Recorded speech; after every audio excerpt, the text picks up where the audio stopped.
Hi, I'm very thin. I'm 6'1". How much do you think I weigh, if you had to guess? 150? I weigh 120 pounds. Yeah, that's right. Bodies aren't supposed to be like that. Here's the thing, man. People think it's better to be as thin as I am than it is to be fat. But I'll tell you one thing fat guys can do that I could never do. Fat guys can pretend that they used to play sports. A fat guy can be like, yeah, I played football in high school, got scouted by a couple colleges once. That was a long time ago, though. I can't go, I was a high school basketball star. People will say, yeah, you must have been really good before that famine hit your village. They only fed us if we won, so. Right now, my job is that I'm an extra. I walk around in the background of TV and movies. Very easy job. Easiest job I've ever had. The one downside is that Hollywood will tell you exactly what you look like, and it does not care about your feelings at all. Here's how bad things have gotten. Last month, I was picked for my picture out of all the extras to be a kid in a wheelchair. That means they chose me over kids who were actually in wheelchairs. Somebody was just like, this guy's got a disabled face, let's roll with him. It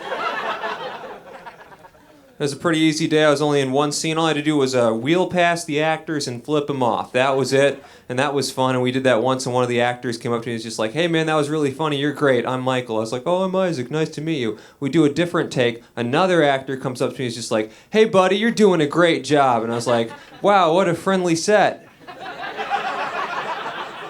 And then I realized what you guys have already realized, which is that they thought I was actually in a wheelchair. And I couldn't get up for the rest of the day. I had to stay in the wheelchair. Because it would have been way more awkward if they're like, you're really brave. And I was like, thank you. That would have been terrible for everyone. So it was kind of cool. I got to go first in the lunch line. That was nice. And at the end of the day, I just had to be like, it's a miracle. Wow. I live here in LA now. I had a friend visit me from Portland, Oregon a couple months ago. First night he was here about 7 p.m. He goes, hey man, I gotta go to bed soon. I'm still jet lagged. And I was like, Portland and LA are in the same time zone. And he's like, yeah, I know that. And it turns out he just thought the act of getting on a plane makes you tired. And that's what jet lag is. Like there's something about being in the sky where you're like, wow, I'm way too close to the moon right now. Time for bed. And it's dumb, but I get it, right? Because it's one of those things, you know? It's one of those things you believe as a kid, and then no one corrects you when you go into adulthood believing this thing, and then one day it comes out and you look really stupid, right? I'll give you an example. Until I was in high school, I thought the word horizontal was pronounced horizontal. And then one day in high school math class, I got up in front of the class. I was like, well, the vertical is 5 and the horizontal is 7. And everyone started laughing at me. And I was like, just kidding, the horizontal is not 7. It's something else. The worst one, I don't know how I came to believe this. I must have misinterpreted something I read as a kid. But I came to believe that everything gets bigger in the dark. Like everything just expands an inch or two at night. And this is not like a sex thing. I mean, I thought like furniture, everything gets bigger at night until I was 19. And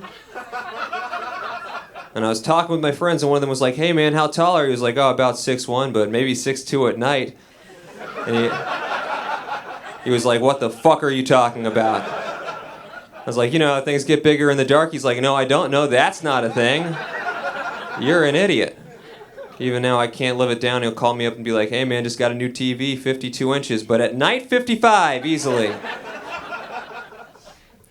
Not very good at dirty talk. I know you guys are looking at me like, wow, that guy must be amazing at dirty talk. Nope, not the case. I get advice. One guy was like, dirty talk doesn't matter what you say. It's all about tone. As long as you say it in a sexy way, that's dirty talk. And that might be true, but there are limits to that. Because I was with a girl and things were getting sexy, and she looked down at my pants and she was like, your dick looks so big. And I was like, yeah? Well, looks can be deceiving. And then we watched Gone Girl and did not have sex. That's how that night ended. Thanks so much, guys. I'm Isaac Hirsch.